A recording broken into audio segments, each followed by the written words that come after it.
Assalamualaikum warahmatullahi wabarakatuh. Malam telah datang, dan bersama gelapnya, cerita-cerita yang tak berani diceritakan di siang hari mulai muncul. Selamat datang di Radio Malam, sebuah frekuensi tak terlihat yang menembus batas dunia. Dengarkan, karena di sini, setiap kisah adalah nyata. Setiap suara adalah pertanda. Dan setiap malam adalah panggilan dari yang tak kasat mata. Malam itu hujan turun deras di kawasan Pasar Baru, Bandung. Lampu-lampu jalan memantulkan cahaya temaram di genangan air yang mengalir di aspal. Udara dingin menyeruak ke sela-sela warung-warung yang mulai tutup. Tapi satu warung kecil masih tetap buka.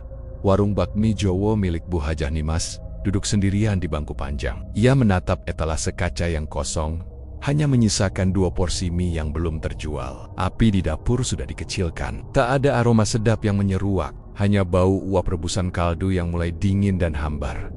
Bu Hajah Nimas adalah janda berusia 53 tahun. Dulu, ia pernah dikenal sebagai penjual gorengan di SD dekat rumahnya. Tapi sejak suaminya meninggal 2 tahun lalu karena kecelakaan di Jalan Tol Cipularang, ia memutuskan membuka usaha warung bakmi Jowo.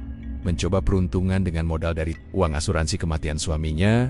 Sudah hampir 3 bulan warungnya buka, tapi pembeli tak kunjung ramai. Hanya 1-2 pelanggan yang datang sekadar karena lapar dan kebetulan lewat. Warung itu terletak di sudut pasar, diapit toko kelontong dan lapak pakaian bekas. Lokasinya bukan tempat strategis, tapi seharusnya cukup untuk sekadar bertahan. Namun sepi terus menghantui. Bahan-bahan yang tak terjual seringkali dibuang. Uang makin menipis, dan setiap malam, Bu Hajah hanya bisa termenung sendiri sambil merapal doa, berharap esok akan ada keajaiban. Malam itu, saat hujan makin menggila, angin meniup pintu kayu warungnya hingga berderit. Listrik sempat padam sebentar, lalu menyala kembali. Suasana mendadak berubah. Dari keyohan, terlihat sosok perempuan berjubah hitam berjalan mendekat. Langkahnya pelan, tapi mantap. Tubuhnya tinggi, wajahnya tertutup kerudung hitam yang menjuntai hingga dada. Kakinya tak terlihat menapak, seolah mengambang di atas jalanan yang basah. Bu Hajah mengusap matanya. Ia kira itu hanya penglihatan akibat kelelahan. Tapi saat perempuan itu semakin dekat dan masuk ke dalam warungnya tanpa permisi, tubuh Bu Hajah mendadak menggigil. Udara di sekitar jadi dingin membekukan. Assalamualaikum. Suara perempuan itu serak, berat, dan seperti menggema. Waalaikumsalam. Mau makan, Bu? Tanya Bu Hajah gugup. Mencoba ramah meski hatinya sudah tak tenang. Perempuan itu tidak menjawab. Ia hanya duduk, lalu menatap ke arah etalase kosong. Kamu Kosipian? Nimas, kamu berdoa minta jalan. Aku datang menjawab, katanya tiba-tiba. Bu Hajah terpaku. Siapa perempuan ini? Kenapa tahu namanya? Kamu butuh warung ini ramai. Kamu ingin uang. Kamu ingin disegani. Tapi kamu lemah. Kamu bukan siapa-siapa. Dan kamu akan tetap jadi bukan siapa-siapa. Kecuali, ia berhenti sejenak, lalu tersenyum samar. Kecuali kamu berani membuat perjanjian. Perjanjian apa? Suara Bu Hajah tercekat. Tiba-tiba keringat dingin membasahi leher dan punggungnya. Meski udara begitu dingin, pesugihan, jawabnya singkat. Bu Hajah terdiam. Ia bukan orang bodoh. Ia tahu apa itu pesugihan. Ia sering dengar cerita orang-orang kaya mendadak, yang usahanya tiba-tiba laris, tapi keluarganya satu persatu meninggal aneh. Ia tahu, dan ia selalu menghindar dari hal-hal seperti itu. Tapi kini, suara wanita ini seperti racun manis yang menyusup ke dalam otaknya, membisikkan iming-iming manis di antara rasa putus asa. Tidak perlu kualat, tidak perlu darahmu, tapi kamu harus siap memberi tumbal. 1 nyawa manusia setiap 3 bulan, bisa siapa saja. Asal kamu yang menyerahkan. Kalau kamu ingkar, warung ini akan jadi kuburanmu. Bu Hajah ingin berteriak, ingin menolak, ingin lari, tapi tubuhnya tak bergerak. Ia seperti dipaku di tempat. Pandangannya kabur. Wanita itu membuka tangannya. Lalu dari dalam lengan jubahnya mengalir cairan hitam pekat seperti oli, menetes ke lantai warung. Lalu dari cairan itu muncul simbol-simbol aneh yang menyala merah. Suara gaib bergema di dinding warung, memanggil nama Bu Hajah berkali-kali. Lidahnya keluh, tapi pikirannya berkata, warung ini bisa sukses, kamu bisa kaya, kamu bisa punya rumah baru, kamu bisa buka cabang, kamu bisa bayar utang, kamu bisa bahagia lagi. Dan seperti kerasukan, Bu Hajah mengangguk perlahan. Wanita itu tersenyum, lalu lenyap seketika dalam tiupan angin dingin. Lampu warung kembali berkedip, lalu mati total. Dalam gelap, Bu Hajah mendengar suara bisikan di telinganya. 1 nyawa, 3 bulan.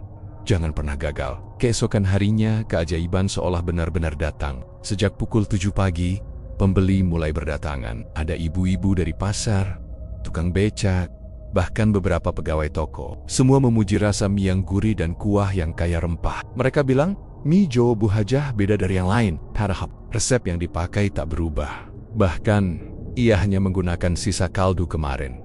Hari itu, Bu Hajah menjual lebih dari 30 porsi. Jumlah yang belum pernah ia capai sebelumnya. Uang mengalir masuk ke dalam kaleng besi di bawah laci meja kasir. Wajahnya mulai cerah. Ia menyapa pelanggan dengan ramah. Matanya bersinar penuh harapan. Namun di dalam hatinya, ada suara lain. Suara yang terus mengingatkan, jangan lupa, 1 nyawa. Sebelum 3 bulan dan malam itu, saat Bu Hajah duduk sendiri di bangku, panjangnya sambil menghitung uang, ia melihat keluar warung. Seorang bocah laki-laki pemulung berdiri di seberang jalan, menatap warungnya sambil menggenggam karung kecil. Tubuhnya kurus, pakaiannya compang-camping, dan matanya kosong. Bibir Bu Hajah bergetar. Dalam hatinya, pertempuran mulai terjadi. Tapi suara gaib dari dalam pikirannya makin keras. Bocah itu tak punya siapa-siapa. Tak akan dicari siapa-siapa. Lalu, langit malam menggulung awan hitam dan petir menggelegar di atas langit pasar baru. Warung mie Jawa Bu Hajah resmi menjadi tempat awal dari perjanjian kelam. Pesugihan telah dimulai. 3 hari setelah warung mie Jawa Bu Hajah Nimas mendadak ramai, kota Bandung diguyur hujan terus-menerus, seolah langit menyimpan tangis yang belum selesai. Suasana pasar menjadi lebih hidup dari biasanya. Di tengah deretan lapak dan kios yang sibuk menjajakan dagangannya, warung kecil milik Bu Hajah berdiri mencolok dengan spanduk barunya, bakmi Jawa Bu Hajah Nimas, mie rempah Jawa asli. Orang-orang berbondong-bondong datang. Beberapa bahkan mengantri sampai ke pinggir jalan. Padahal belum genap seminggu lalu warung itu sepi seperti kuburan. Tapi kini setiap harinya tak pernah ada kursi kosong. Para pembeli memuji rasa kuah, kaldunya yang beda, tekstur mie-nya yang kenyal dan pas, serta potongan ayam kampung yang katanya empuk seperti daging sapi muda. Padahal Bu Hajah tidak mengubah apapun dalam racikan dasarnya. Hanya saja, sejak malam itu malam ketika ia menyetujui perjanjian gelap itu, ada aroma asing yang mengendap di dapurnya. Sesuatu yang tidak berasal dari dapur dunia. Tidak. Warung, ada satu ruangan kecil yang dulunya tempat menyimpan karung beras dan sayuran. Sejak malam perjanjian itu, Bu Hajah membersihkannya, mengepel lantainya dengan air bunga melati, dan meletakkan sesajen dupa minyak wangi bunga 7 rupa, dan selembar kain kafan kecil yang ditemukan dalam bungkusan jubah si wanita hitam. Setiap malam sebelum tidur, ia masuk ke dalam ruangan itu dan membisikkan mantra yang didiktekan lewat mimpinya. Semua terasa seperti mimpi indah. Uang mulai menumpuk. Bahkan 2 hari terakhir ia menolak tawaran utang dari beberapa supplier, karena semua bahan sudah lunas dibeli tunai. Namun, jauh di dalam hatinya, ada gumpalan gelap yang terus membesar. Ia tahu waktunya hampir tiba. 3 bulan. Itu batas waktunya, dan kini sudah berjalan hampir 2 minggu sejak perjanjian itu terjadi. Waktu terus berjalan seperti bayangan hitam yang makin mendekat, dan Bu Hajah belum juga menentukan siapa yang akan ia jadikan tumbal pertama. Setiap malam ia berusaha meyakinkan diri bahwa ini semua hanya kebetulan, bahwa warungnya ramai karena kejek. Tapi suara itu bisikan gaib yang datang saat ia terpejam selalu mengingatkan, mengancam malam itu. Setelah menutup warung dan membereskan dapur, Bu Hajah duduk sendiri di ruang sesajen. Lilin kecil menyala, asap dupa memenuhi udara. Ia bersimpuh, wajahnya tegang. "Aku belum siap," bisiknya dengan mata terpejam. Suara dari balik kepalanya menjawab, pelan namun menusuk, "Kalau kau tak siap, warungmu akan kembali sepi. Uangmu akan habis, dan nyawamu sendiri akan jadi tumbal." Air mata Bu Hajah jatuh. Ia tahu tak ada jalan mundur. Ia sudah menyeberangi batas. Keesokan harinya, seperti biasa, ia membuka warung jam 7 pagi. Pelanggan sudah mulai berdatangan. Tapi pagi itu, satu wajah yang familiar muncul di depan warungnya bocah pemulung yang malam itu berdiri di seberang jalan. Anak itu diam saja, berdiri dengan karung lusuh di punggung dan mata kosong menatap etalase. Bu Hajah menghampirinya. Hatinya berdesir keras. "Nak, kamu lapar?" tanyanya pelan. Anak itu mengangguk. "Masuk ya. Tante buatkan mie buat kamu." Bocah itu duduk di sudut warung, tak banyak bicara. Bu Hajah memasakkan semangkuk bakmi dengan potongan ayam, memberi sambal sedikit, dan menaruh kerupuk di sisi piring. Ia duduk di depannya, memperhatikan anak itu makan dengan lahap. "Namamu siapa, Bayu? Orang tuamu di mana?" Bayu tidak menjawab. Ia hanya menatap kosong. Matanya tampak seperti tak menyimpan masa depan. Malam harinya Bu Hajah menatap foto anaknya di meja rias. Dulu ia juga punya anak lelaki seusia Bayu, namanya Alif, tapi meninggal karena demam berdarah beberapa tahun lalu. Sejak itu hidupnya hampa dan hanya berusaha bertahan. Tapi kini, hidupnya terasa penuh lagi dengan uang, pujian, pembeli, dan harapan. Tapi itu semua berdiri di atas tebing yang rapuh. Ia tahu, ia harus memberi tumbal. Saat jam menunjukkan pukul 11 malam dan pasar sudah sepi, Bu Hajah mengambil sisa mie yang belum terjual, membungkusnya dalam plastik, lalu keluar warung. Ia menemui Bayu yang tidur di emperan toko sebelah, menggigil karena dingin. "Bayu, bangun, Tong, punya makanan buat kamu." Bayu bangun setengah sadar. Ia tersenyum polos. "Mau ikut tante nggak? Nanti kamu bisa tidur di dalam. Ada kasur, ada selimut. Habis makan, kamu bisa mandi." Anak itu mengangguk perlahan. Malam itu, Bayu masuk ke dalam warung. Dapur sudah bersih, lampu dipadamkan setengah, dan hanya cahaya dari lilin-lilin kecil. Di ruang belakang yang menyala, Bu Hajah menyuruhnya duduk di kursi, memberikan minum dan makanan tambahan. Setelah selesai makan, Bayu mulai menguap. Tubuh kecilnya lemas, matanya sayu. Bu Hajah hanya menatapnya, menahan air mata. "Maaf, Tante." "Ya nak." Ia membuka pintu ruang sesajen. Asap dupa mendadak membubung lebih pekat. Aroma anyir menyeruak entah dari mana. Suara-suara gaib mulai berbisik di dinding. Bayu mulai menangis, tapi tubuhnya tak bisa bergerak. Matanya terbuka lebar, seolah sadar akan apa yang akan terjadi. Tapi ia tak bisa melawan, tak bisa kabur, tak bisa berteriak. Bu Hajah menutup pintu ruang itu perlahan, dan dari celah kayu terdengar suara tangisan lirih yang perlahan meredup dan kemudian hilang. Pagi harinya, pembeli makin ramai. Ada yang membawa keluarganya, ada yang menelepon teman temonia agar mencoba warung itu. Bahkan seorang influencer kuliner datang dan memberikan testimoni bagus di Instagramnya. Namun di balik dapur, Bu Hajah duduk sendiri, wajahnya pucat, tangannya gemetar. Ia berhasil memenuhi perjanjian itu. Tumbal pertama telah diserahkan, tapi tidak ada rasa lega. Yang ada hanya kekosongan dan ketakutan. Karena ia tahu ini baru eval. 3 bulan dari sekarang. 1 nyawa lagi harus dikorbankan. Dan di luar warung, di tengah hiruk pikuk pasar, seorang wanita tua buta yang duduk mengemis berbisik pelan sambil menggenggam tasbih kayunya. Warung itu akan menjadi tempat petaka.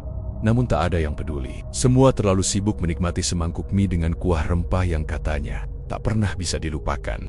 Sudah sebulan lebih sejak malam di mana tubuh mungil Bayu menghilang di balik pintu ruang sesajen warung itu. Sejak saat itu, segalanya benar-benar berubah. Warung bakmi Jowo Bu Hajah Nimas tidak lagi hanya sekadar warung kecil di sudut pasar. Ia telah menjadi legenda kuliner mendadak yang tersebar dari mulut ke mulut. Beberapa pelanggan bahkan datang dari luar kota, penasaran dengan cita rasa mie Jowo yang katanya punya aroma magis. Mie dengan kuah yang menghangatkan jiwa dan rasa yum-yum leleh di lidah seperti doa para ibu. Bu Hajah tak lagi perlu memanggil pelanggan. Mereka datang sendiri. Setiap harinya, warungnya selalu penuh. Antrean panjang tak pernah putus. Keuntungan melimpah. Bu Hajah mulai mempekerjakan 2 pegawai tambahan dan menggaji mereka dengan sangat baik. Ia bahkan menyewa orang untuk membersihkan warung setiap malam, membayar tukang parkir agar mengatur kendaraan pelanggan, dan memesan sabun khusus dari Arab untuk membersihkan alat dapur. Sekadar menjaga kesan suci dan berkah. Tapi semua itu hanyalah kulit luar. Di balik keberhasilan yang semakin tinggi itu, ada sesuatu yang mulai berubah. Tidak pada rasa mie, tapi pada suasana sekitarnya. Mulai muncul aroma yang tak biasa. Sebuah bau samar yang hanya tercium oleh mereka yang memiliki ketajaman panca indera yang lebih dari orang biasa. Bukan aroma sedap rempah-rempah, melainkan bau kemenyan tua yang terbakar di antara anyir daging busuk dan darah kering. Bau itu muncul tiba-tiba, menggantung di udara hanya beberapa detik, cukup membuat merinding, lalu lenyap seolah tak pernah. Ada seorang pengunjung tetap warung itu, Pak Salim, seorang pensiunan tentara, mulai mencurigai sesuatu. Ia datang hampir setiap malam, duduk di pojok warung sambil menyeruput mie dengan tenang. Tapi sejak 2 malam lalu, ia merasa mual setiap kali menghabiskan kuahnya. Ia curiga bukan karena rasanya, tetapi karena sesuatu yang lain. Ia pernah mencium bau seperti itu ketika bertugas di hutan belantara Papua. Bau tubuh mayat yang dikubur dangkal, setengah membusuk dan terpapar matahari. Mie ini enak, tapi ada yang tak beres, gumamnya. Malam ketiga, ia diam-diam menyimpan sisa mie dalam bungkus plastik kecil. Ia membawanya ke rumah seorang temannya, Ujang, mantan petugas forensik yang kini bekerja di laboratorium kecil milik pribadi. Ujang menerima bungkusan itu dengan heran, tetapi setuju untuk memeriksanya. 2 hari kemudian, hasil pemeriksaan datang. "Aku nggak tahu kamu ambil dari mana ini, Lim," kata Ujang dengan suara berat. "Tapi ini bukan kaldu biasa. Di dalamnya ada senyawa organik yang biasa kita temukan di daging manusia, terutama dari organ dalam. Ada jejak zat yang sama yang sering muncul saat kita otopsi korban mutilasi." Pak Salim terpaku. Ia menatap Ujang tanpa kata. Wajahnya menegang dan telapak tangannya dingin. "Kamu pikir mereka masak daging manusia?" tanya Pak Salim pelan. "Entah. Bisa iya, bisa tidak. Bisa juga karena kontaminasi dari alat masak yang pernah digunakan untuk sesuatu yang nggak seharusnya." Ujang menatap Pak Salim dengan mata yang serius. Yang jelas, ada sesuatu yang janggal. Kabar itu membuat Pak Salim gelisah. Ia sempat berpikir untuk melaporkan ke polisi. Tapi apa buktinya? Apalagi warung itu sedang naik daun. Banyak pelanggan dari kalangan tokoh penting dan artis lokal. Bahkan, kemarin ada mobil dinas terparkir di depan warung. Mengusik warung itu tanpa bukti hanya akan membuatnya terlihat seperti orang iri atau gila. Sementara itu di dalam dapur warung, Bu Hajah mulai dihantui mimpi-mimpi buruk. Bayu muncul setiap malam. Tubuhnya kotor, matanya kosong, tapi mulutnya selalu bergerak meski tak bersuara. Ia berdiri di sudut ruangan sesajen, menatap tajam dengan tangan yang perlahan-lahan menunjuk dada Bu Hajah. Dalam mimpinya, ia mendengar jeritan aneh, suara anak-anak lain yang belum pernah ia lihat, seolah memanggil-manggil Nia dari balik tanah. Dari lubang gelap di dasar warung, setiap pagi setelah mimpi itu, ia akan merasa lemas, matanya sayu, wajahnya pucat, tapi ia tetap memaksa berdiri di depan dapur, mengaduk kaldu, mengatur rempah, dan tersenyum palsu kepada pembeli. Karena satu hal pasti, meski hatinya berguncang, warung tidak boleh berhenti. 3 bulan belum genap, ia harus terus melayani. Karena jika tidak, semuanya akan runtuh.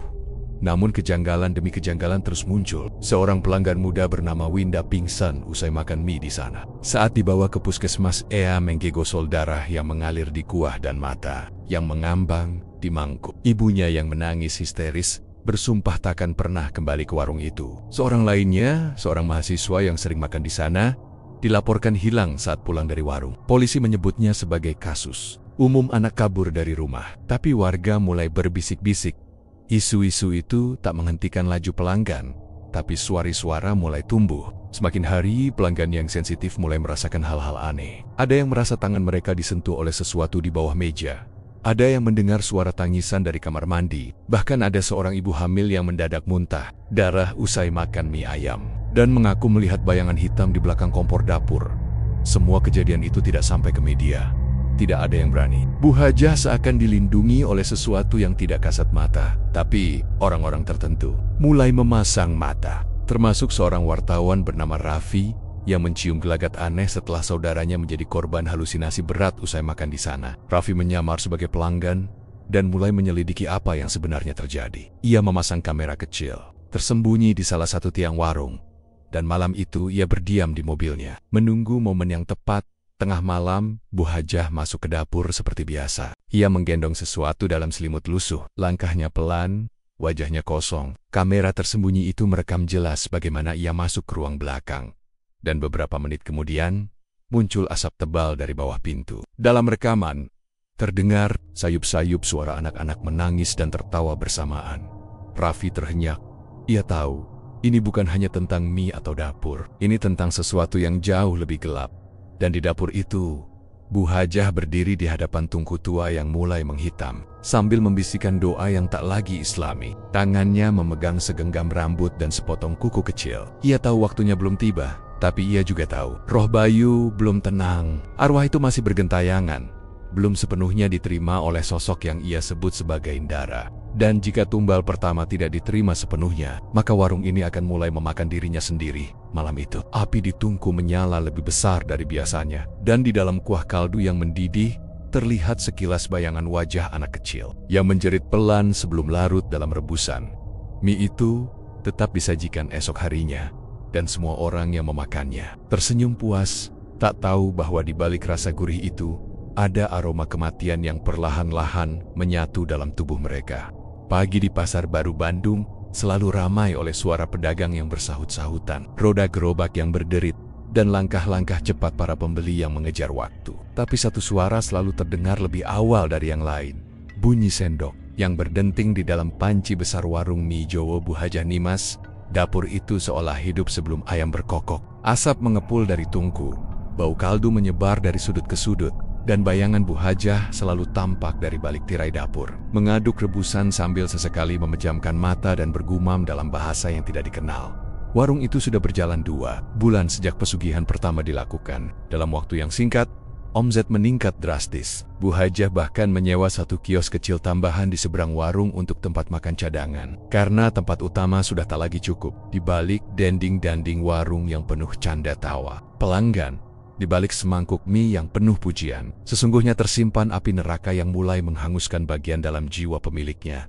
Dan malam demi malam, mimpi buruk terus datang menghantui Bu Hajah. Bayu anak kecil yang telah menjadi tumbal pertama datang bukan dengan wajah sedih atau menyalahkan, tapi dengan wajah kosong dan mulut sobek menganga. Ia berdiri di depan dapur dalam mimpinya, menunjuk ke arah jalan pasar, ke sudut yang sama setiap kali Bayu tak bicara, tapi arah telunjuknya jelas, tempat para gelandangan dan pengemis tidur berderet, beralaskan kardus dan selimut compang-camping. Bu Hajah mulai mengerti. Perjanjian itu belum benar-benar selesai. Ia tak hanya harus memberi 1 nyawa tiap 3 bulan, tapi nyawa itu harus sempurna. Bukan sekadar dikorbankan, melainkan juga diantar, disucikan dalam ritual, dan diterima oleh Ndara, makhluk gaib dari dimensi lain yang menjadi pelindung warung itu. Bayu belum diterima sepenuhnya. Tumbalnya belum utuh. Warung memang masih ramai, tapi mulai muncul gangguan. Suara-suara dari dalam dinding, gelas yang pecah sendiri, kompor yang menyala tanpa dinyalakan. Bahkan seorang pegawai baru Bu Hajah Tari, gadis muda yang lugu dan rajin, pernah pingsan setelah melihat bayangan anak kecil berdiri di dekat tempat cuci piring. Sejak itu, Tari tak pernah kembali bekerja. Ia hanya sempat mengirimkan pesan suara sambil menangis. Bu Hajah, ada yang manggil saya di dapur. Saya nggak kuat, tolong jangan cari saya lagi. Sejak kejadian itu, Bu Hajah sadar bahwa ia harus bertindak cepat. Dan seperti dalam mimpi, ia kembali menyusuri arah yang selalu ditunjuk oleh sosok Bayu. Malam itu, hujan turun deras. Warung sudah tutup. Sisa mie dan kaldu disimpan rapi di panci besar yang dibungkus kain basah agar tak basi. Ia mengenakan mantel hitam panjang, lalu berjalan kaki melewati pasar yang sudah sepi. Di ujung pasar, dekat tempat sampah besar dan got yang tersumbat, para gelandangan dan pengemis tidur berdekapan. Suara hujan dan air got mengalir menjadi latar dari aroma sampah dan kemenyan samar yang entah dari mana datangnya di antara mereka. Matanya tertuju pada satu orang, lelaki tua dengan janggut putih kotor, mengenakan sarung kumal dan topi rajut coklat. Lelaki itu dikenal di pasar dengan nama Mbah Minto. Ia sering duduk di depan toko kelontong siang hari, mengemis sambil memegang tasbih, mulutnya tak henti-henti membaca doa. Bu Hajah mendekat, membawa plastik berisi mie hangat dan sebotol teh manis. Ia menunduk, menyentuh bahu lelaki tua itu. "Mbah, ini buat makan malam." Mbah Minto membuka matanya perlahan. Mata itu keruh, tapi masih menyimpan cahaya bijak. "Ah, Nimas ya," gumamnya pelan. "Aku tahu kau. Dulu kau jualan gorengan di SD kan?" Bu Hajah hanya tersenyum lemah. Ia tak menjawab. Perlahan ia menyodorkan makanan. "Terima kasih, Nduk. Semoga usahamu lancar." Setelah beberapa kata itu, Mbah Minto mulai makan. Ia tampak tenang, bahkan bersyukur. Bu Hajah duduk tak jauh dari situ, diam dan menunggu. Dalam kantong bajunya tersimpan sebungkus kecil kain kafan yang sudah direndam darah ayam cemani dan minyak cendana. Ia tahu ritual itu harus dilakukan malam ini. Ia tahu waktunya sangat sempit. Beberapa menit setelah Mbah Minto menyelesaikan makanan, tubuhnya mulai lemas. Ia menggigil pelan, lalu rebah di tanah, seperti orang tidur, tapi tubuhnya masih bernafas. Bu Hajah segera mendekat, membisikkan mantra di telinganya, lalu menyentuh keningnya dengan tangan dingin. "Mbah, maafkan aku." Malam itu, di ruang sesajen warungnya, tubuh Mbah Minto sudah terbujur kaku. Bu Hajah melakukan ritual dengan lengkap. Dupa dibakar setiap sudut, bunga tabur disebar mengelilingi tubuhnya, dan di atas dada Mbah Minto diletakkan mie mentah yang direndam dalam air bunga 7 rupa. Ia membaca mantra dari dalam lembaran kuning tua yang dulu diberikan oleh wanita berjubah hitam.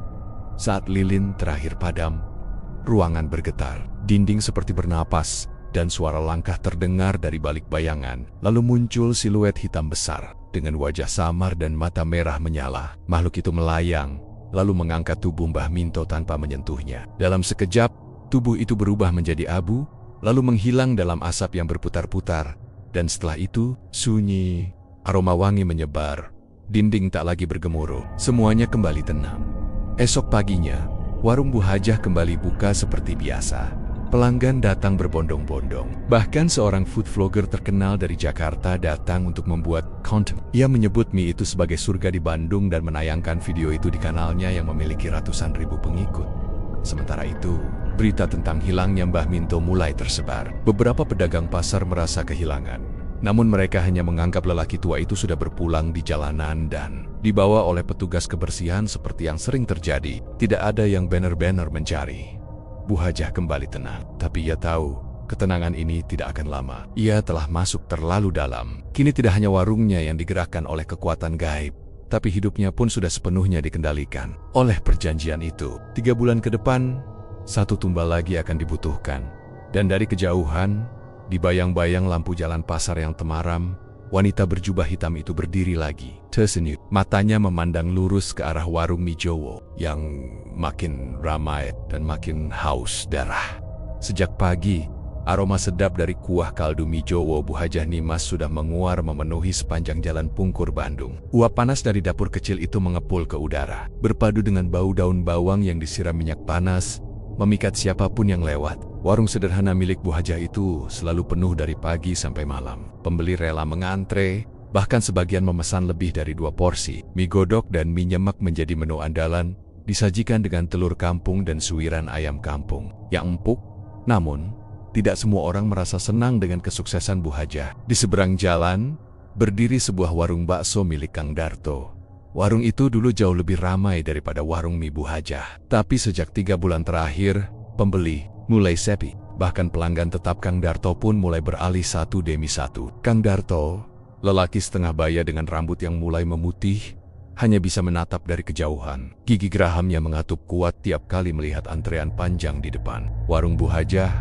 Suatu malam, ketika warung mie Jowo mulai sepi dan lampu-lampu pasar mulai dipadamkan, Kang Darto menyeberang dan menghampiri warung Bu Hajah. Ia berdiri di depan warung, menatap tajam ke arah perempuan berhijab itu. Bu Hajah yang sedang menyusun sisa bahan untuk besok pagi hanya menoleh sekilas. "Sampean pakai apa nih, Mas?" tanya Kang Darto dengan nada datar. "Warung saya jadi sepi. Padahal selama ini saya nggak pernah ganggu sampean." Bu Hajah menyeringai pelan. Senyumannya bukan sekadar basa-basi. Matanya menyorot dingin di balik kerudungnya. "Kalau rezeki memang sudah digariskan, Kang, barangkali sampean harus introspeksi. Bisa jadi rasa bakso sampean sudah kalah," jawabnya santai. Kang Darto mengepalkan tangan, namun ia sadar tak ada gunanya ribut malam-malam. Ia berbalik, melangkah pulang dengan dada membara. Malam itu, hujan turun deras. Di sela gemuruh dan kilatan petir, terdengar suara pintu dapur belakang warung Bu Hajah diketuk 3 kali. Ia tahu siapa yang datang. Ia membuka pintu, dan dari kegelapan muncul sesosok pria tua berjubah kelam. Kulitnya berkerut seperti kain lap yang diremas, matanya merah membara. "Sudah waktunya," katanya serak. "Tumbal berikutnya harus orang yang mengganggu alur rezekimu." Bu Hajah menunduk hormat, lalu menyerahkan sehelai kain batik yang telah dirapal dengan mantra. Lelaki tua itu menghilang dalam sekejap. Hanya hawa dingin dan aroma amis yang tersisa di udara. 3 hari kemudian, Kota Bandung dikejutkan oleh berita duka. Kang Darto ditemukan tewas dalam warungnya sendiri. Lehernya tergorok, dan darah memenuhi lantai warung seperti kuah bakso yang tampak. Polisi menyimpulkan perampokan, tapi anehnya, tidak ada satupun barang yang hilang. Warga sekitar yang mengenal Kang Darto mulai berbisik. Mereka tahu, seminggu sebelumnya, Kang Darto sempat curiga dengan kesuksesan Bu Hajah. Orang bahkan mengatakan melihat sosok hitam berdiri di atap warung mie Jowo malam sebelum kejadian. Sosok itu besar, berbulu, dan matanya menyala merah. Sejak kematian Kang Darto, warung Bu Hajah makin ramai. Tak ada lagi warung pesaing di sepanjang jalan itu. Beberapa pedagang kecil mencoba buka lapak di dekatnya, tapi entah kenapa, tak ada yang bertahan lebih dari sebulan. Ada yang tiba-tiba sakit keras, ada yang merasa diganggu makhluk tak kasat mata, dan ada pula yang mendadak menghilang begitu saja. Bu Hajah tak pernah tampak khawatir. Ia tetap menjalani rutinitasnya, membuka warung jam 6 pagi, meracik bumbu, menyapa pelanggan dengan senyum hangat. Namun, tiap malam Jumat Kliwon, ia selalu menyendiri di dapur belakang, memadamkan semua lampu, membakar kemenyan, dan duduk bersila di depan panci kaldu besar. Panci itu bukan panci biasa. Di dasar panci terukir simbol-simbol kuno dalam bahasa Jawa kuno. Kaldu yang dimasak di sana tak pernah basi, meski seminggu dibiarkan di suhu ruang. Bumbu mie Jawonya terasa lebih gurih, lebih nikmat, seperti mengandung sesuatu yang tak bisa dijelaskan dengan kata-kata. Suatu malam, seorang tukang parkir bernama Adul yang biasa mangkal di dekat warung mengaku melihat Bu Hajah berdiri menghadap tembok belakang warung sambil berkomat-kamit. Tembok itu kemudian retak dan menganga, seperti mulut raksasa yang menyeringai. Ada tangan keluar dari tembok itu, kata Adul dengan suara bergetar saat bercerita pada warga. Tangannya hitam besar, kukunya panjang, dan dia menyerahkan kepala kambing, tapi kepala itu punya mata manusia. Sejak malam itu, Adul tak pernah terlihat lagi. Sebagian bilang dia pindah kota karena takut, tapi sebagian lainnya tahu mungkin dia sudah menjadi bagian dari tumbal berikutnya. Kini, warung mie Jawa Bu Hajah Nimas dikenal sebagai warung paling enak di Bandung, tapi juga paling angker. Tak ada yang berani buka usaha makanan di dekatnya. Bahkan pedagang kaki lima pun enggan melintasi jalan itu terlalu malam. Dan Bu Hajah, ia hanya tersenyum tiap kali ada yang bertanya soal resep mie godoknya. Mie itu diracik dengan doa, katanya, lembut. Doa dari mereka yang sudah lebih dulu kenyang di alam sana. Namun tidak semua orang percaya. Seorang ustaz muda bernama Raffi mulai mencium kejanggalan. Ia sering lewat dan mencium bau anyir yang aneh tiap malam Jumat. Ia mulai mencatat, mengamati, dan berencana membongkar apa yang sebenarnya terjadi di balik dapur warung itu. Tapi, ia belum tahu bahwa mencampuri urusan Bu Hajah berarti membuka gerbang kematian bagi dirinya sendiri. Dan malam kelam baru saja dimulai. Malam itu hujan turun rintik-rintik di kawasan Kosambi, Bandung. Jalanan yang biasanya padat kendaraan mulai lengang. Hanya tersisa beberapa becak tua yang berteduh di bawah ruko. Di ujung gang kecil, warung bakmi Jawa Bu Hajah Nimas tetap buka seperti biasa. Aroma mie goreng dan kaldu ayam kampung menyebar dari dapur, menggoda siapa saja yang melintas. Namun malam itu, suasana warung terasa berbeda. Ada aura dingin dan ganjil yang menyelimuti. Bu Hajah duduk di belakang meja kasir dengan pandangan kosong. Di depannya, semangkuk mie rebus mengepul pelan, tapi ia tak menyentuhnya. Suaminya, Pak Harto, sedang menyapu halaman depan, mencoba terlihat sibuk padahal pikirannya penuh kecemasan. Di dalam dapur, Dimas, anak kandung Bu Hajah, memotong daun bawang sambil terus melirik ibunya dari jendela kecil dapur. Ia merasa ada yang tidak beres sejak 3 bulan terakhir. Warung mereka memang sukses besar, tapi keanehan demi keanehan terus bermunculan. Dimas adalah anak semata wayang Bu Hajah dari pernikahannya dengan almarhum Pak Ridwan. Sejak kecil, Dimas tak pernah benar-benar akrab dengan ibunya. Duhat adalah sosok yang keras, ambisius, dan selalu menuntut lebih. Ketika Dimas lulus kuliah dan mencoba bekerja di luar kota, ibunya membujuknya pulang untuk membantu warung keluarga. Tak lama setelah Dimas kembali, keanehan mulai terjadi. Pelanggan makin ramai, bahkan antre sampai keluar gang. Tapi beberapa karyawan baru mendadak sakit. 2 di antaranya menghilang tanpa jejak. Dan lebih aneh lagi, Ibu Dimas menjadi lebih tertutup, sering mengunci diri di kamar atau dapur tengah malam. Malam itu, saat warung mulai sepi dan pelanggan terakhir pulang, Dimas memberanikan diri bicara. "Bu, aku mau tanya sesuatu, tapi tolong jawab jujur." Suaranya tenang, tapi tegas. Bu Hajah mendongak perlahan, tatapannya tajam, seolah sudah tahu arah pembicaraan ini. "Apa yang kamu curigai, Mas Dimas?" tanyanya datar. "Warung ini, ini bukan hasil usaha biasa kan? Ada yang gak beres, orang-orang yang hilang, pelanggan yang meninggal setelah makan di sini, dan ibu makin aneh. Bahkan mie-nya, rasanya kadang seperti ada yang salah, seperti berhenti." Potong Bu Hajah, membanting sendok di meja. Suasana mendadak hening.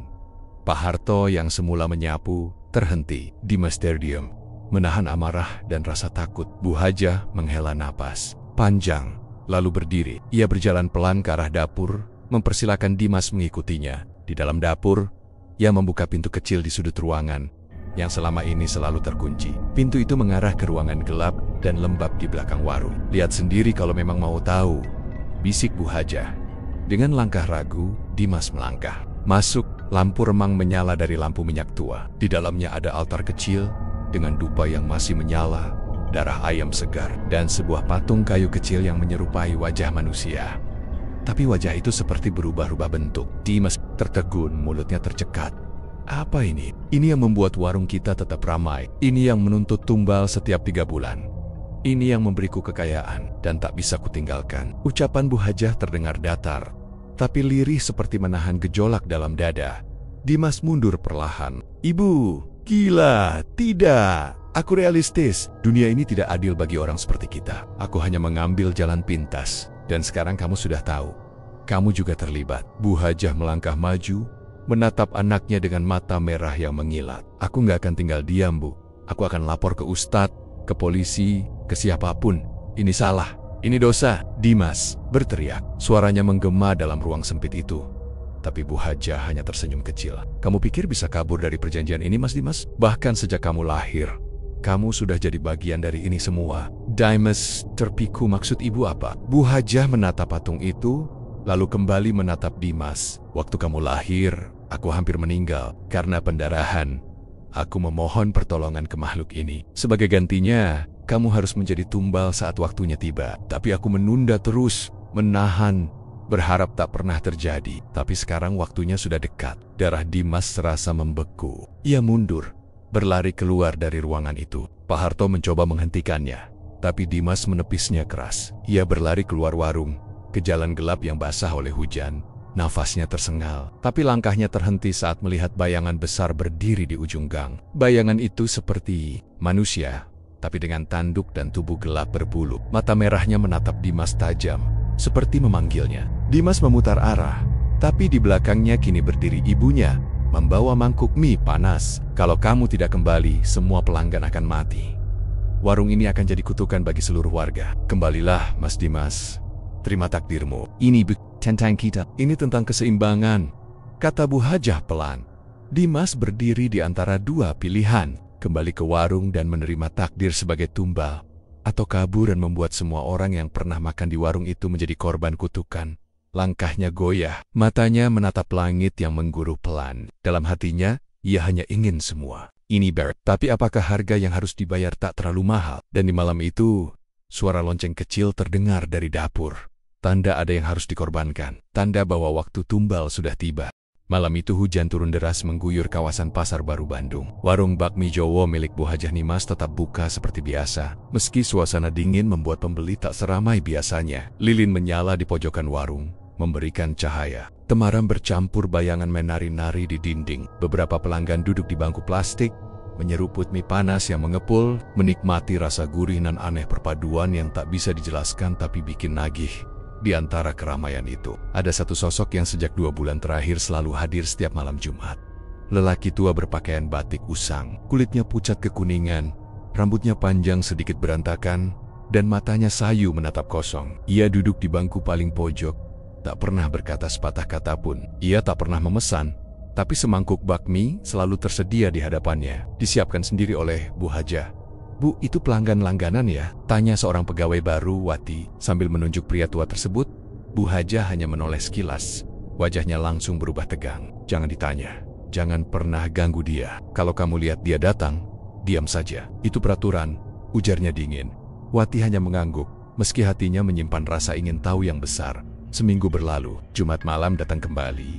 Hujan turun rintik-rintik dan kabut tipis menyelimuti kawasan pasar. Seperti biasa, lelaki tua berbaju batik itu datang tepat pukul 8 malam. Langkahnya pelan, seperti melayang, tak meninggalkan jejak basah di lantai meski di luar hujan. Ia duduk di tempat yang sama, wajahnya kosong. Bu Hajah segera menyendok mie dari wajan khusus yang tidak boleh dipakai siapapun dan meletakkannya. Di hadapan tamu istimewa itu, Wati diam-diam memperhatikan. Sesuatu terasa janggal. Lelaki tua itu tidak pernah menyentuh makanannya, tapi setiap mangkuk selalu kosong di akhir malam. Seolah mie itu lenyap dengan sendirinya. Ia juga tak pernah membayar, tak pernah tersenyum, tak pernah bicara. Dan anehnya, pelanggan di sekitarnya tak pernah menggubris keberadaannya. Seolah hanya Wati dan Bu Hajah yang sadar dia ada. Malam itu, Wati memberanikan diri mendekat. Ia membawa sebotol air mineral ke meja lelaki tua itu. Pak, ini airnya. Lelaki itu menoleh pelan. Matanya kosong, tapi di balik tatapan kosong itu Wati merasakan semburan dingin yang merayap ke tulangnya. Mulut lelaki tua itu sedikit terbuka, tapi tak ada suara. Hanya desis. seperti bisikan angin dari liang kubur. Wati terdiam, tubuhnya kaku. Lalu lelaki itu kembali menunduk, menghadap mangkuknya, dan perlahan mulai menyuap mie dengan tangan kosong. Setelah kejadian itu, Wati sakit selama 3 hari. Tubuhnya demam tinggi. Dan setiap malam ia bermimpi berdiri di tengah pasar gelap, dengan gerobak mie menyala merah di belakangnya, dan lelaki tua itu duduk, menatapnya dengan mata yang kini bersinar merah. Dalam mimpinya, Wati mendengar suara-suara yang memanggil namanya dari dalam wajan besar. Ketika Wati kembali bekerja, wajahnya pucat. Ia mencoba menghindari lelaki tua itu. Tapi malam Jumat datang lagi. Malam itu, Bu Hajah tampak lebih gelisah dari biasanya. Ia mengenakan kebaya hitam dan menyalakan dupa harum yang disembunyikan di dapur. Sebuah meja kayu kecil berlapis kain putih diletakkan di ruang belakang warung, berisi sesaji lengkap, bunga 7 rupa, darah ayam hitam, dan secari kertas bertuliskan nama-nama. Wati mengintip. Ia melihat nama-nama itu, dan kaget saat membaca nama terakhir Wati Supertini. Tubuhnya gemetar. Ia mundur perlahan, tapi kakinya menginjak lantai licin, dan tubuhnya jatuh ke belakang, menimbulkan suara keras. Bu Hajah muncul cepat. "Kamu lihat ya," katanya pelan tapi penuh tekanan. "Kamu sudah tahu, jadi kamu tak bisa pergi lagi." Wati mencoba kabur, tapi pintu belakang sudah terkunci. Ia berlari ke depan, tapi warung sudah kosong. Pelanggan entah kemana. Donald, tua berbaju batik, kini berdiri di tengah ruangan, menghadap Wati. Wajahnya lebih jelas kini, matanya cekung, mulutnya hitam menganga, dan dari dalam tubuhnya keluar asap tipis berbau anyir. Ia melangkah pelan, tangan kanannya mengangkat mangkuk kosong, sementara tangan kirinya menuding langsung ke arah dada Wati. "Jangan, Bu! Saya nggak mau jadi tumbal!" jerit Wati. Bu Hajah berdiri di belakang lelaki tua itu. Matanya merah, senyumnya dingin. "Bukan saya yang menentukan, dia yang pilih. Kamu sudah ditunjuk sejak kamu berani bicara padanya malam itu." Lelaki tua itu perlahan berjalan menuju Wati. Dan seiring setiap langkahnya, lampu-lampu padam satu persatu. Suasana menjadi gelap, hanya diterangi cahaya merah dari dupa dan lilin kecil. Wati berteriak, tapi suaranya seperti teredam oleh dinding. Gaib, tubuhnya terangkat perlahan, menggantung di udara. Dari mulutnya keluar kabut putih, seperti napas terakhir yang dicuri paksa. Dan malam itu, warung Bu Hajah tetap buka seperti biasa. Esok harinya, warga pasar geger. Wati dinyatakan hilang. Bu Hajah mengatakan bahwa pegawainya itu pamit pulang ke kampung karena keluarganya sakit. Tak ada yang curiga, tapi seorang tukang parkir bersumpah bahwa malam itu ia melihat Wati berdiri di depan warung dengan wajah kosong. Lalu tiba-tiba lenyap ditelan kabut, dan Jumat malam berikutnya, lelaki tua berbaju batik kembali datang. Duduk di sudut, menatap kosong. Dan kini, ada pelayan baru di warung Bu Hajah, seorang pemuda bernama Dika, yang mulai bertanya-tanya, kenapa pelanggan yang satu itu tidak pernah bicara, dan kenapa setiap Jumat malam aroma bakmi berubah menjadi bau dupa dan daging terbakar. Malam itu hujan turun tipis membasahi jalan-jalan di sekitar Pasar Baru Bandung. Warung bakmi Jowo Bu Hajah Nimas tetap berdiri kokoh dan menyala terang di tengah dinginnya malam. Seperti biasa, aroma sedap dari kuah kaldu dan bawang putih terbakar di wajan menggoda siapa saja yang lewat, mengundang untuk singgah, menikmati semangkuk mie yang konon membawa keberuntungan atau kutukan. Bogi yang pika. Namun ada satu hal aneh yang tak diketahui banyak orang. Setiap malam Jumat, sekitar pukul 11, warung tersebut menerima satu pelanggan yang tak pernah berbicara. Pria tua, mengenakan batik lengan panjang, celana kain lusuh, dan peci hitam. Wajahnya keriput, pucat pasi, dan matanya tajam menatap seperti menembus dada siapapun yang memandang. Ia selalu duduk di meja paling pojok, dekat dapur, dan hanya memesan satu porsi bakmi goreng nyemek pedas. Tak ada yang tahu siapa namanya. Ia datang dan pergi begitu saja, tidak naik motor, tidak juga mobil. Saat Bu Hajah pernah iseng mengintip lewat celah tirai dapur, pria itu seperti muncul begitu saja dari ujung gang sempit yang tak pernah terlihat oleh pelanggan biasa. Kemunculannya tidak menimbulkan suara, tidak ada langkah kaki, tidak ada gemerisik kain, seolah hanya angin malam yang membawanya datang. Setelah duduk, ia akan mengetukkan jarinya 3 kali di meja, dan Bu Hajah sendiri yang keluar dari dapur untuk melayaninya. Bukan pegawai, bukan anak buahnya, selalu dia sendiri. Mie akan disajikan dalam mangkuk khusus berwarna hitam legam, berbeda dari piring putih biasa yang digunakan untuk pelanggan lainnya. Salah satu pelayan warung, Rika, pernah mencoba bertanya kepada Bu Hajah, "Bu, siapa sih kakek itu? Serem ya, matanya tajam banget." Bu Hajah tidak menjawab, wajahnya mendadak pucat, Bibirnya tertutup rapat seperti sedang menahan sesuatu agar tidak bocor. Beberapa saat kemudian Rika dipindahkan ke bagian cuci piring, jauh dari pandangan pelanggan. Tapi keanehan tak berhenti sampai di situ. Setiap kali pria tua itu selesai makan, ia meninggalkan piring kosong di atas meja tanpa membayar. Tapi laci kasir Bu Hajah justru selalu penuh esok paginya. Bukan uang biasa, melainkan lemboren-lemboren uang kertas tahun lama, seperti tahun 1980-an, yang kemudian berubah sendiri menjadi uang baru saat subuh menjelang Raka, seorang mahasiswa jurnalistik dari salah satu universitas swasta, mulai curiga. Ia pernah makan di warung itu 2 minggu berturut-turut dan melihat pola aneh. Setiap malam Jumat, banyak pelanggan terlihat gelisah. Ada yang buru-buru menghabiskan makanan lalu pulang. Ada yang tidak mau duduk di dekat pojok dapur. Padahal itu tempat duduk terbaik karena dekat kipas angin. Raka mencium aroma cerita yang bisa jadi viral. Ia pun memutuskan untuk datang tepat malam Jumat dan menunggu pria tua itu, ditemani kamera tersembunyi kecil yang diselipkan di tasnya. Ia memilih duduk tak jauh dari meja pojok. Jam berdetik pelan, dan ketika waktu menunjukkan pukul 11, udara mendadak terasa dingin, lebih dingin dari sebelumnya. Lampu warung yang semula terang meredup sedikit. Suara wajan di dapur mendadak berhenti. Tak lama, pintu warung terbuka tanpa suara, seperti diseret angin. Dan di sanalah dia, pria tua itu, masuk dengan tatapan kosong. Berjalan perlahan dan duduk di tempat biasanya. Raka menahan napas. Jantungnya berdegup kencang. Kamera di tasnya tetap menyala, merekam semua pergerakan pria tua itu. 3 ketukan di meja berbunyi, dan Bu Hajah keluar membawa mangkuk hitam legam. Tidak ada kata yang terucap, hanya tatapan dan gerakan yang seolah sudah mereka ulangi puluhan tahun lamanya. Saat pria itu mulai makan, Raka merasakan hawa aneh menjalar dari lantai, seperti ada sesuatu yang merayap di bawah meja. Ia menunduk dan hampir menjerit saat melihat bayangan kaki pria tua itu. Tak menyentuh lantai, mengambang, dan dari bawah kursinya ada semacam garis hitam pekat mengalir seperti asap. Merambat pelan menuju dapur, Raka berdiri tergesa, memasukkan kamera ke tas dan berlari keluar. Tapi tubuhnya mendadak lemas, kakinya kaku, matanya buram. Dunia seperti berputar. Ia roboh tepat di depan warung, tak sadarkan diri. Pagi harinya, tubuh Raka ditemukan oleh tukang parkir pasar. Ia masih hidup, namun dalam kondisi bingung dan tak bisa berbicara selama 3 hari. Ketika akhirnya bisa bicara, kalimat pertama yang ia ucapkan membuat bulu kuduk siapapun berdiri. Aku lihat, dia tidak punya wajah, hanya kulit menempel di tengkorak. Berita itu tersebar cepat. Tapi anehnya, video dari kamera yang dibawa Raka rusak total. Filenya kosong. Hanya suara ketukan meja yang terekam berulang kali. 3 kali. Lagi dan lagi. Bu Hajah Nimas tetap buka seperti biasa, seolah tak pernah terjadi apa-apa. Warungnya tetap ramai. Pembeli berdatangan seperti kerasukan rasa lapar. Dan setiap malam Jumat, kursi di pojok itu tak pernah kosong, karena ia selalu datang.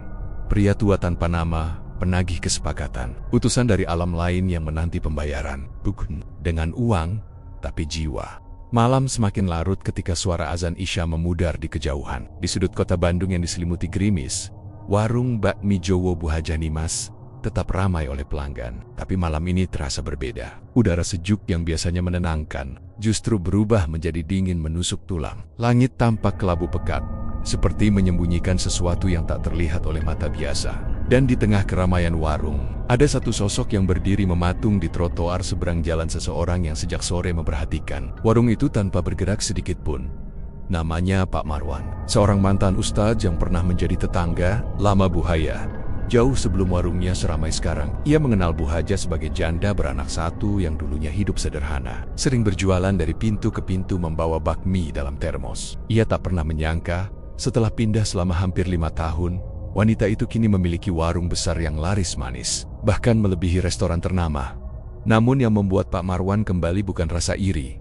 Ia membawa niat lain. Beberapa malam lalu, anak perempuannya yang bekerja sebagai tukang bersih-bersih di warung itu mengalami kerasukan. Saat kerasukan, suara anaknya berubah berat dan terus-menerus menyebut nama Nimas. Nimas, kau utang nyawa, utang nyawa. Lalu tubuhnya kejang hebat dan darah keluar dari telinganya. Sejak saat itu, ia lumpuh dan lidahnya tak bisa berbicara normal. Pak Marwan mencium aroma najis dalam keberhasilan warung Bu Hajah. Ia merasa ada yang tak wajar. Dan sebagai orang yang pernah belajar ilmu ruqyah serta mendalami ilmu tauhid, ia merasa bertanggung jawab. Ia membawa satu botol kecil berisi air zam-zam dan segumpal daun bidara kering yang ia simpan di dalam saku bajunya. Malam itu, ia melangkah masuk ke dalam warung, menunggu waktu yang tepat. Pukul 10:20. Para pelanggan masih ramai, menyeruput bakmi, dan tertawa sambil mengobrol. Namun beberapa di antaranya mulai merasa tidak nyaman, seperti tiba-tiba mual, perut panas, atau tengkuk terasa berat. Salah seorang anak kecil bahkan menangis histeris melihat ke arah pojok dapur. Meskipun tempat itu kosong, Pak Marwan duduk di kursi tengah, memperhatikan semua sudut ruangan. Ia hafal wajah Bu Hajah. Perempuan itu kini terlihat jauh berbeda. Wajahnya lebih putih dari dulu.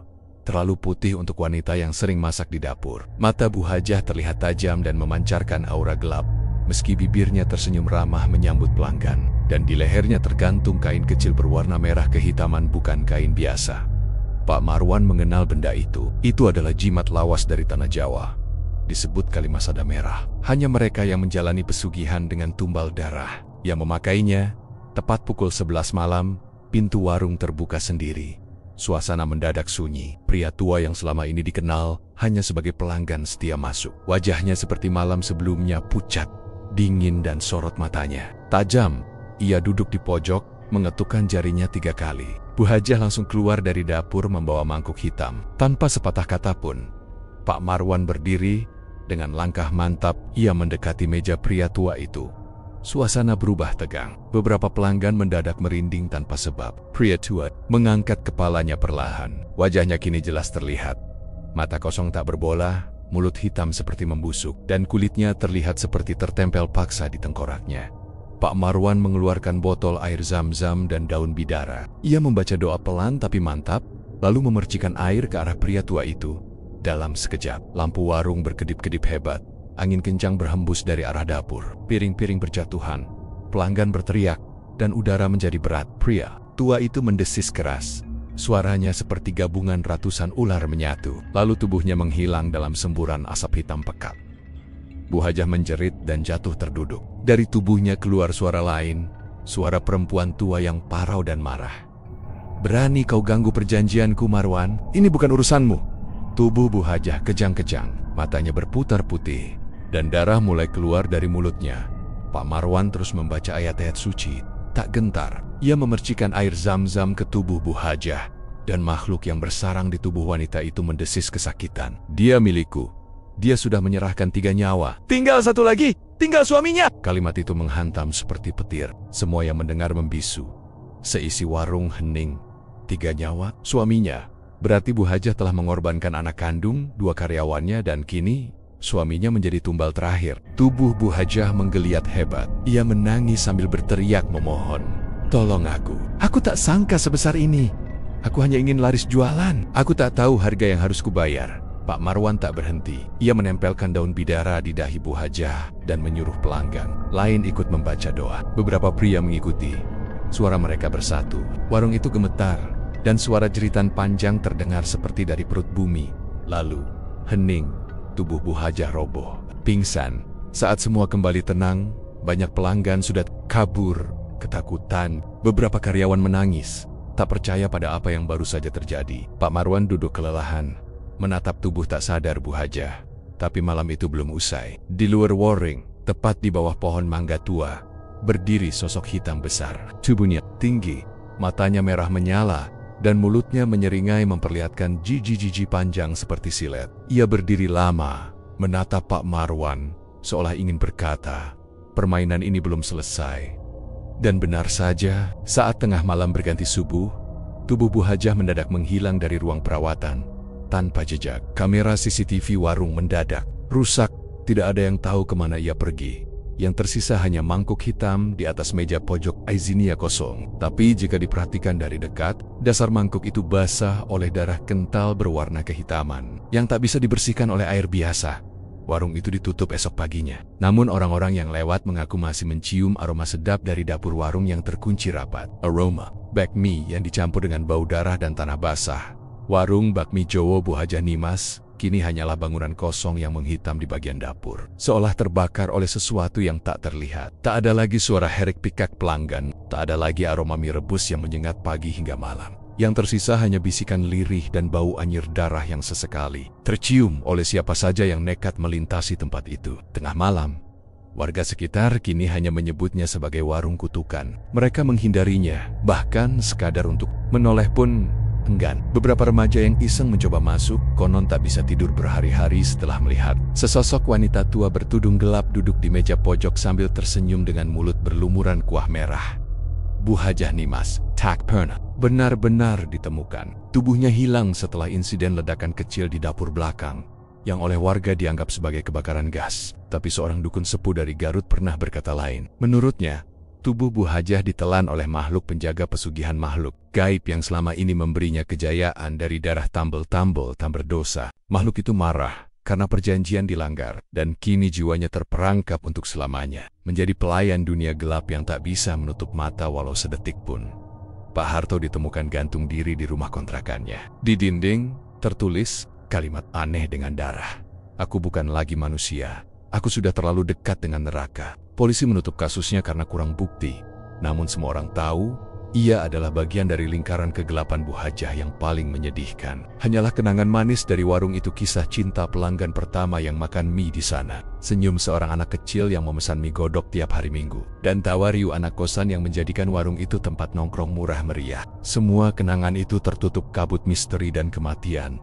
Kini, saat malam turun di Bandung dan gerimis mengaburkan lampu jalanan, masih terdengar lirih suara perempuan tua dari dalam bangunan itu, memanggil-manggil. "Mau mie godok, nak? Gratis malam ini. Tinggal kau duduk di kursi itu." Namun siapapun yang menjawab, tidak akan pernah kembali.